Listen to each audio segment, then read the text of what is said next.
Hello, this is John Peters, and today on the book review I'll be talking to Graham Sclater, UK author and music publisher and also a scriptwriter.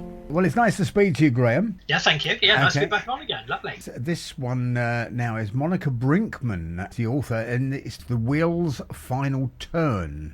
It's a sequel to The Turn of the Karmic Wheel, which I must admit I did not read. I've read the notes leading up to it. As I say, it's a sequel. It follows on from the previous novel. Yeah, I really enjoyed it. I wasn't quite sure when I started reading it, because some of the chapters are very short. And I thought, well, that's a bit odd, you know. But then as I read on, because I always persevere, I thought it was very clever because she's got a lot of characters in this who all come together towards the end.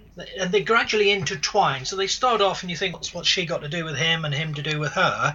But as the book moves on, you find that they are all interlinked. And what happens towards the end settles a lot of scores and sorts out, if I dare say, the bad from the good, because there are some quite horrible characters in here. You've got a guy called Hank Waterman who tortures animals and things, and he's just a horrible character, you know. You've got a governor, an American governor, a politician, and he again, Yared Williams, he's a strange guy. And what I'm going to say about him, you know, thinking about music, he's got a blue Fender Stratocaster, which he calls blue, and it was given to him by his Uncle George, and that features quite heavily in it because his parents never wanted him to follow in the footsteps of his uncle because they thought musicians are degenerates, you know. But yeah.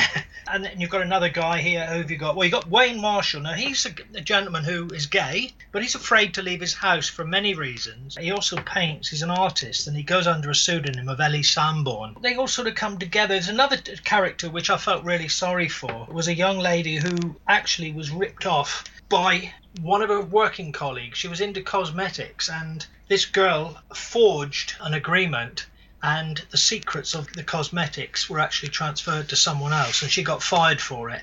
But the girl who actually ended up in the job, she again had a quick end to her life, because it seems the bad guys do get sorted out. They hear voices, which again sounds strange in an interview, but they hear voices, and gradually these voices become louder and stronger. The good people are actually driven to the end to sort things out in many devious ways. But there's some lovely characters. One name I love is Euclid, Euclid, and he whittles, as in a couple of old films, you know. He's a wood carver. He sits around carving bits of wood, and he sells his work at flea markets. He recently got married. You wonder how all these characters are actually going to come together, but Monica very cleverly has interwoven it, and yes, they do meet up, they do come together, and the end I found not horrific, but I found it very moving, because she's really written it so well, and you really feel you're dragged into this dark world, and it gets darker and darker until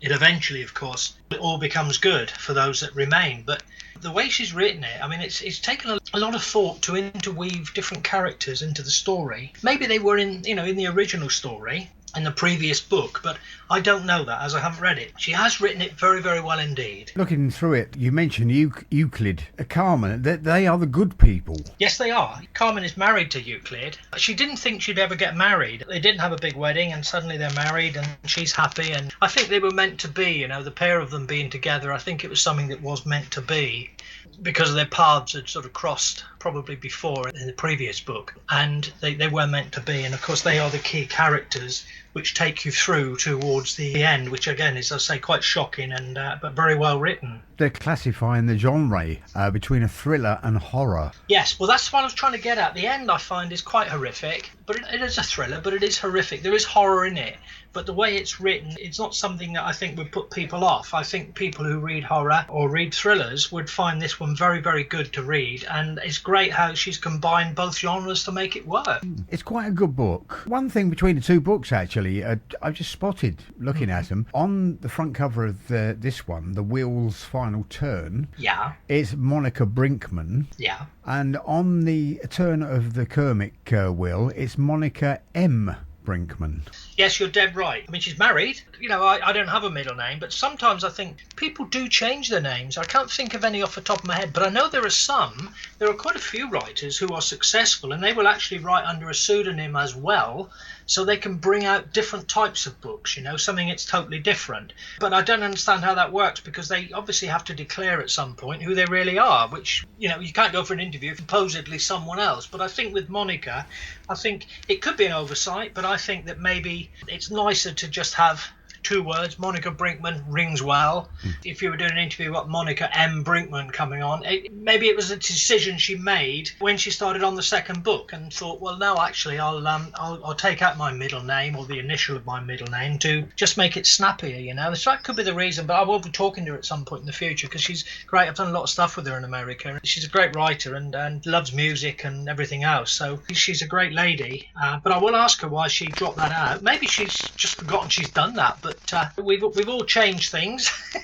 Yeah, it's a good point and well spotted, JP. I mean, I will find out about that, certainly. Okay, it's published by All Things That Matter Press. Yes, and it UK prices is £10.45 and the Kindle is £3.81. Now, I suspect the £3.81 is a conversion from so many dollars. Maybe it's $5 or $6 or something like that. It's available on Kindle. Is if someone is going to get this book, I suggest they maybe buy The Turn of the Karmic Wheel also and read that one first, because without giving too much away, there's not a lot left to find out about come the end of this one. So it would be good to read the first one, but order both. Read the first one and crack into this one, Can the forces of light find the inner strength to save humanity, or will the world fall eternal victim to evil as the karmic wheel makes its final turn? So, yeah, in a way, I wish if we'd had this conversation a month ago, I probably would have got the first one first, read that one, and then talked about both of them. But, hindsight's a wonderful thing. I haven't got that, unfortunately. I do enjoy that book very much. It moved well. I did wonder how the characters would get involved. But yes, the characters are well written. You get a feel of them, you really get a feel of the individuals, not so much how they look, but certainly how they think and their mannerisms and things like that. And that is great, because when you're reading something, you do want to get beneath a name and find out what that character really is like, and the motivation to do what they do. Yeah, that's right. The cover designs on the book are very good. Both of them, actually. I haven't seen the other one, but yeah, this is great. It's black and white, but it's very, very powerful. Actually, having read it now, you can see where the horror and the thriller part comes into it, and how that is set within the cover, because I think a cover is very important. It should really sell what's inside rather than being totally abstract and not no one knowing what on earth's going on inside the pages, because they probably won't buy it then. I mean, so there's no wheel on that cover then, it's just on the second one that there's the wheel. Yeah, it's symbolising a wheel. It's more like a tornado, really, the swirl of a tornado. Well, maybe that's what it's doing. It's because there is a lot of dark in this, and it does sort of pull people forward, and there's storms and things.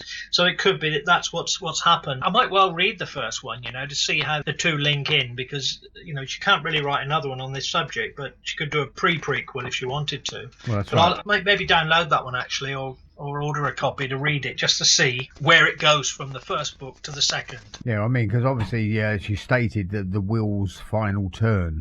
Obviously, it's got to end with a final turn. Okay, that's The Wheel's Final Turn then, by Monica Brinkman. We said it was published by All Things That Matter Press. That's right. Okay. Yes. So you say it's about £10.45 as well. Yeah. Is the price. Okay, Graham, we've got another one for next month, have we? We have indeed. I've just got to read it because I've got to finish checking the typesetting of my new one. It's getting closer by the minute. October, it's going to hit the airwaves and hit everywhere. So, yeah, but there will be another one in between, JP, certainly, yes. Okay, lovely job, Graham. Look forward to that. We'll speak to you very soon. Thank you. Bye-bye. Cheers. Bye-bye.